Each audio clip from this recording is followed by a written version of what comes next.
सात दीप नवखंड में सबसे फगुआलीन ठाढ़ी कहें कबीर से इनने कछुना दीन। नमस्कार दोस्तों, मैं विनाश दास रेशनल कबीर यूट्यूब चैनल में आप सबका हार्दिक स्वागत करता हूं। साथियों, यदि चैनल को सब्सक्राइब नहीं किए हैं तो सब्सक्राइब जरूर करें, शेयर करके अपने सभी ग्रुपों में सभी साथियों तक पहुंचाएं, बेल आइकन को प्रेस करें, ऑल नोटिफिकेशन ऑन रखें ताकि हर नया अपडेट आप तक पहुंच सके। लाइक और कमेंट जरूर करें दोस्तों। आप सबको आज के बसंत उत्सव का जो है बहुत बहुत शुभकामना भेजता हूं। मैं आपका आज का ये पर्व मंगलमय हो, यह मैं कामना रखता हूं। साथियों, कल मैंने बसंत उत्सव पर एक वीडियो बनाया था, शायद आप देखे हों, न देखे हों तो जरूर देखना। मैंने बताने की कोशिश की थी कि ये बसंत उत्सव फसल पकने का त्योहार है। जो रबी की फसल है, चना, गेहूं और मसूर, ये सब बोया जाता है इस फसल में प्राकृतिक रूप से, और जो है कृत्रिम रूप से धान भी बोया जाता है, लेकिन धान अभी नहीं पका है। तो फसल पकने की खुशहाली में जो है, पहले जमाने में दोस्तों हरित क्रांति नहीं आई थी, इंदिरा ने हरित क्रांति लाया। उसके पहले जो है केमिकल्स का प्रयोग नहीं होता था और जो है रासायनिक खाद नहीं बनते थे, रासायनिक छिड़काव की दवाइयाँ नहीं बनती थी। तो क्या है कि फसल कम पैदावार होता था। कभी कभी जो है अगली फसल के आते तक भी खाने को पूर्ति नहीं होती थी किसानों की, इसलिए भी फसल के आने में बहुत ज़्यादा जो है उनको उसका इंतज़ार रहता था और आते ही बहुत ज़्यादा उत्साह बढ़ जाता था। और उसी उत्साह के कारण जो है वो खुशियाँ मनाते थे बसंत उत्सव के रूप में। और दोस्तों, शक संवत, जो शक संवत है बौद्धों का शक संवत कैलेंडर, उसका साल का पहला दिन यानी कि हैप्पी न्यू ईयर भी इस दिन से शुरू होता है। तो प्राचीन काल के जो मूल निवासी थे वो इसको उत्सव के रूप में इस तरह से भी मनाते आए। इस पर जो कहानी है, हिरण्यकश्यप की कहानी, और जो है हरिद्रोही या हरदोई जिला उत्तर प्रदेश की कहानी, बहुत सारी कहानी है। मथुरा वृंदावन से जुड़ी हुई कहानियाँ भी हैं, जिसमें बताने की कोशिश किया गया है कि ये कृष्ण से जुड़ा हुआ कहानी है, त्योहार है। ये बताने की कोशिश किया गया है कि ये शिव जी से जुड़ा हुआ त्योहार है, पूतना वध से जुड़ा हुआ त्योहार है, राधा के और कृष्ण के रास रंग का त्योहार है। इस तरह बहुत सारी बातें बताई गई है दोस्तों। लेकिन ये सारी बातें जो है आदमी को भटकाने के लिए बताई गई है। जो प्रकृति पूजक आदिवासी परंपरा फसल की पूजा करते थे, फसल के आने की खुशियों में नाचते गाते थे, ये वो परंपरा है। और साथियों, पत्ता बहुत झड़ता है, उसको जो है आग लगाते हैं इकट्ठा करके, झाड़ू लगा के। इस महीने में आग लगाते हैं तो बच्चे खेलते भी थे, कोई मुंह में कोई गाल में राख लगा देना, ये करना वो करना। उसी से धीरे धीरे विकसित होते होते रंग अबीर तक चले गए। तो मैं कल भी बताया था, रंग अबीर का प्रयोग बिल्कुल मत करिए शरीर के ऊपर, ये स्वास्थ्य के लिए बहुत ही नुकसानदायक केमिकल है। आप जो है फूलों से होली खेलिए। आप जो है फूल पर्याप्त नहीं है तो बेल की लकड़ी का चंदन लगा लीजिए, एक दूसरे के माथे पर तिलक लगाइए। मलयागिरी उपलब्ध है तो मलयागिरी उपलब्ध लगाइए। पासा चंदन आता है सस्ते में, पासा मिट्टी नुकसान नहीं करती है, उसको शरीर में लगाइए और उत्सव मनाइए। रंग अबीर से जरूर बचें दोस्तों। तो इस प्रकार से मैं कल वीडियो बनाया था, उसका संक्षेप में आपको अर्थ बता दिया। अब मैं जो अभी साखी बोला हूँ सतगुरु कबीर साहब का, 7 दीप नवखंड में सबने फगुआ लीन, ठाढ़ी कहें कबीर से इनने कछु न दीन। ये राजस्थान के इलाके में दोस्तों एक परंपरा है, महिलाएं जो है डंडे से पीठ पर धीरे धीरे और पैर पर पीछे की पिंडली में मारती हैं पुरुषों को। और कौन महिला मारती हैं? जो कोई देवर है या कोई जीजा है, ऐसे रिश्ता वालों को मारते हैं। तो उसको मारते हैं और वसूली करते हैं। वसूली क्या करते हैं? नेग वसूली करते हैं, नेग या फीस। उसी फीस को फगुआ कहा जाता है। तो सतगुरु कबीर साहब ने कहा कि 7 दीप नवखंड में एक कहने का ढंग है, पूरे संसार में ये पर्व नहीं है तो दूसरे रूपों में है, लेकिन साहब ने एक व्यापकता के लिए जो ऐसा कहा है कि 7 दीप नवखंड में पूरे संसार में तुम लोगों ने सबसे फगुआ ले लिया, यानी होली के फीस ले लिया। और जो है खड़ी होकर कह रही हो कबीर से कि जो है ये आदमी ऐसा है कि कुछ भी नहीं दिया। तो साथियों, जो संत होता है वो होली नहीं खेलता। अभी होली के दिन में मैं कहीं रंग नहीं लगाया हूं, आप देख रहे हैं। हमारी परंपरा में होली खेलने का विधान ही नहीं है। हम लोग राग रंग नहीं खेलते हैं और बुझे बुझे नहीं जीते हैं, प्रसन्न रहते हैं, खुश रहते हैं।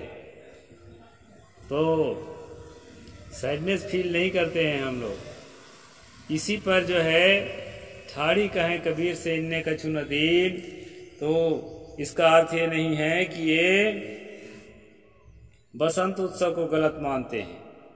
बसंत उत्सव को तो मानते ही हैं, क्योंकि किसानों का उत्सव है, हमारे मूल निवासियों का उत्सव है। लेकिन दोस्तों, इसी पर एक पद है कबीर साहब का, उसको मैं आपके सामने रखूंगा। बीजक में जो है 6वां प्रकरण बसंत है, उसी में पहला बसंत है। वो क्या कहते हैं सदगुरु? जाके 12 मास बसंत होए, ताके परमारथ बूझे बिरला कोय। बरसय अगिन अखंड धार, हरियर भव बन 18 भार। पनिया आदर धरिन लोय, पौन गहे कसमलिन धोय। बिन तलवर फूले आकाश, शिव बिरंज तहाँ ले वास। संकादिक भूले भंवर बोय, लक्ष 84 जोइन जोय। जो तो ही सतगुरु सत्य लखाव, ताते न छूटे चरण भाव। अमर लोक फल लावे चाव, कहें कबीर बूझे सो पाव। ये 7 लाइन में है दोस्तों। बसंत, यहाँ पर जो है बसंत कहा है वासना के त्याग को। साधक जो है संसार के वासना को त्याग देता है। अपने मन में सेक्स डिजायर उत्पन्न होता है, उसको जो है वो धीरे धीरे अपने साधना के द्वारा खत्म कर देता है। अपने मन में चीजों के प्रति कामना पैदा होती है, लोगों के प्रति कामना पैदा होती है, पद प्रतिष्ठा के प्रति, सम्मान के प्रति कामना पैदा होती है कि मुझे और सम्मान मिले, मुझे बड़ा पद मिल जाए, बड़ी कुर्सी मिल जाए। इस तरह के कामनाओं को जब साधक त्याग देता है और पूरी तरह से संसार में जो है निष्प्रिय होकर के और निर्लिप्त होकर के जीवन जीने लगता है, तो उसके जीवन में बसंत आ जाता है दोस्तों। वो क्या होता है? जाके 12 मास बसंत होए। क्योंकि हमारे जीवन में जो दुख है, दुखों के जड़ में है वासना, तृष्णा, आशा।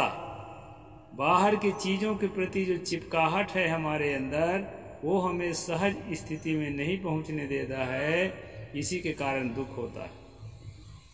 और बाहर के चीजों के प्रति जो निष्प्रिय हो गया, अनाकृष्ट हो गया, उधर की आकर्षित नहीं हो रहा है, केवल समाज के उत्थान के लिए थोड़ा प्रवृत्ति लेता है, अपने जीवन के लिए उसको कुछ भी नहीं चाहिए होता है, ऐसी स्थिति में जाके 12 मास बसंत होए, उसके 12 महीने जो है बसंत उत्सव होते रहता है। यानी बसंत उत्सव के बहाने आप लोगों के मन में जो खुशियां पैदा होती है, ऐसे साधक के मन में उतनी खुशियां 12 महीने भरी रहती है, वो अंदर से बाहर से मस्त रहता है।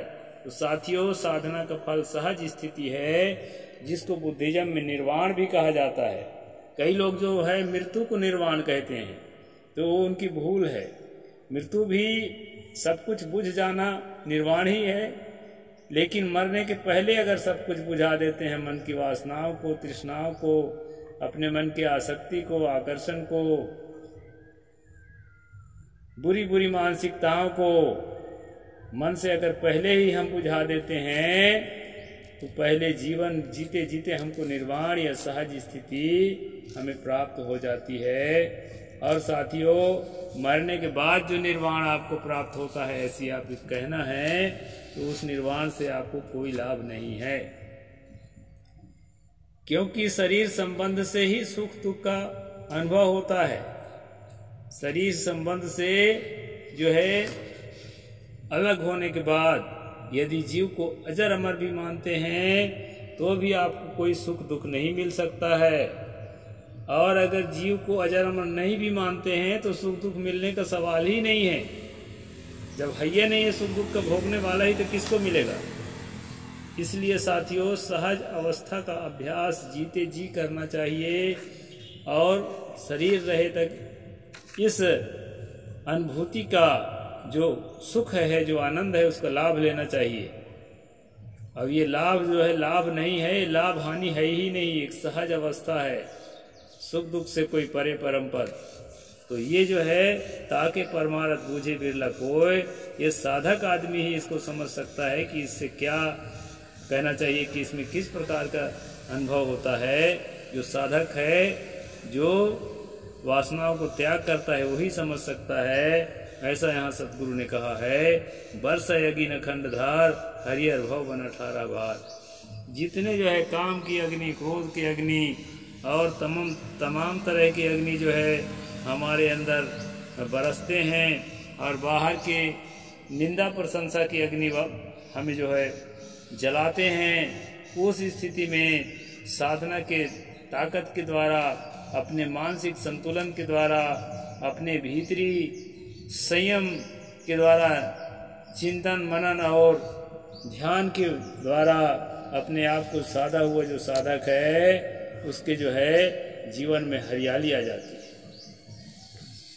यानी प्रतिकूलताओं के आने पर भी उसको लगता है कि बहुत बढ़िया है, मैं अपने साधना में कितनी प्रगति कर रहा हूँ, उसके परीक्षा के लिए मुझे अवसर मिला है। तो दोस्तों, आपदा को भी वो अवसर के रूप में बदल लेता है, और हरियर भव बन 18 भार, पनिया आदर धरन लोय, कौन गहे कसमलिन धोए। जो है पानी को आदर देने लगते हैं लोग। पानी का मतलब है, अभी बसंत ऋतु का वर्णन है, तब बसंत ऋतु में पानी को बहुत आदर देते हैं, क्योंकि प्यास लगने लगती है और बार बार नहाने का भी मन होता है। तो इस प्रकार जो है पौन गहे कसमलिन धोए, खुले वायु का सेवन करने लगते हैं। इस तरह से जो है शरीर के लिए ये एक अच्छी बात है। बसंत ऋतु में ऐसा करते हैं लोग, खुले हवा में जो है घूमते हैं। तो यहाँ पर जो है बसंत ऋतु का वर्णन है दोस्तों। अब यहाँ आध्यात्मिक जो साधना है उसके लिए क्या इसका अर्थ है। आध्यात्मिक साधना है, उसका अर्थ है दोस्तों, वाणी को, ज्ञान के शब्दों को आदर देने लगता है। आप में से बहुत लोगों को आज का प्रवचन कुछ फीका लगेगा, क्योंकि ज्ञान के शब्दों को सुनने की आदत नहीं होगी ना, तो आपको लगेगा कि ये सब का क्या जरूरत है। ये शब्द की बहुत जरूरत है, इसी से आपके जीवन में एक शांति आएगी, एक आनंद आएगा। और जो है बुझे बुझे से जीते हैं, मन उलझा हुआ सा रहता है, उससे आपको रिलीफ मिलना शुरू हो जाएगी। इसलिए इस तरह से साधनात्मक वाणी को आदर देना चाहिए। तो जो साधक होता है वो क्या करता है, निर्णय वाणी को आदर देता है। निर्णय वाणी जो निष्पक्ष होता है और जो है तर्क की कसौटी पर कसी हुई बात होती है, किसी प्रकार अंधविश्वास से मुक्त बात होती है, उसको जो है आदर देने लगता है। परमार्थ के नाम पर हठ योगियों को बसंत चलता है जो क्षणिक है। उनके यहाँ तो बिना वृक्ष बन आकाश में फूल खिलते हैं, अर्थात जब हठ योगी वायु को मूलाधार से ऊपर उठाते हैं, हुए ब्रह्मरंध्र एवं ब्रह्मांड में पहुंचते हैं, तो वहां कल्पित ब्रह्म रूपी फूल खिल जाता है, जिसमें शिव तथा विरंच के महानुभावों की सुगंधि ली है। यह जो है एक काल्पनिक चीज है, इसको सतगुरु ने इसलिए रखा है कि आप ठीक से समझ सकें कि योगी लोग कैसी कैसी कल्पनाओं में डूबे रहते हैं। तो इस प्रकार से इसकी सुगंधि में सनकादिक ऋषि मुनिगण भूल गए। यहाँ साफ बता दिए हैं कि इससे कोई लाभ नहीं होता है, भूल गए। उन्होंने तो जो 84 लाख योनि की जो कल्पना की है, उसी में जड़ चेतनात्मक संसार को ही ब्रह्म मान लिया। हे साधक, यदि तुम्हें सतगुरु सत्य स्वरूप को ज्ञान दे देंगे तो उसके चरणों की भक्ति तुम्हारे मन से छूट नहीं सकती। साथियों, जो सहज अवस्था में पहुंचाने का अभ्यास कराने वाले गुरु होते हैं, जो पथ प्रदर्शक होते हैं, उनके प्रति साधक का जो प्रेम है, उसकी जो भक्ति है, उसके जो समर्थन है, समर्पण है, वो इसलिए बढ़ जाता है क्योंकि उसके कृपा से ही सहज अवस्था का अनुभव करता है, सुखद अवस्था का अनुभव करता है। जितना जो कमाया है वो पाया है, ये पक्का है दोस्तों। आप देखते हैं कि मुझे ही देख लीजिए, बहुत उन्नति नहीं किया हूँ, लेकिन जितना भी हूँ, अभी कई लोग गाली देते हैं, कई लोग जो है अनेक तरह के कमेंट्स लिखते हैं, लेकिन मैंने जो है सहज भाव में उनका जवाब दिया है। और जो अत्यंत परिपक्व जो होते हैं वो भी सहज भाव में, मीठे भाव में जवाब देते हैं, कभी किसी से प्रभावित नहीं होते। दुखद परिस्थितियों को अपने शरीर में, अपने जीवन में एक्सेप्ट नहीं करते और सुखद परिस्थितियों से लुभाते नहीं हैं। तो इस प्रकार से साधना का फल होता है दोस्तों। जिनके मन में इसके लिए उत्कर्ष इच्छा होगी वही स्थिति को प्राप्त करेगा। तो यहाँ पर सतगुरु कबीर साहिब ने ये बताया है कि जो बसंत उत्सव है आपके जीवन में 12 महीना हो सकता है, उतनी खुशियों से लबालब हो सकते हैं। आज बोहनी कर लें, आज शुरुआत कर लें, इसके बाद जो है पूरा जीवन जो है आप खुशियों से, आनंद से लबालब हो सकते हैं। लेकिन उसको प्राप्त करने के लिए आपको साधना का सहारा लेना पड़ेगा, सतगुरु कबीर साहब के मार्ग को ठीक से समझना पड़ेगा, और आप जो है आनंद से परिपूर्ण जीवन जी सकते हैं। शरीर रोगी भी रहेगा तो भी जो है भीतर से आनंद की लहर उठती रहेगी।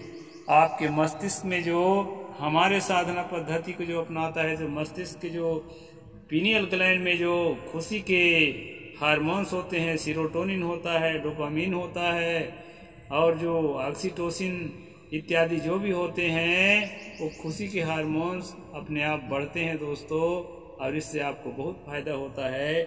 इसलिए मानसिक संतुलन और ध्यान का अभ्यास करके 12 महीने बसंत का आनंद लीजिए। और आज के बसंत उत्सव का मैं बहुत बहुत शुभकामनाएं देते हुए अपनी बात को पूरा करता हूँ। साहेब बंदगी। जय जोहार, जय भीम, जय भारत।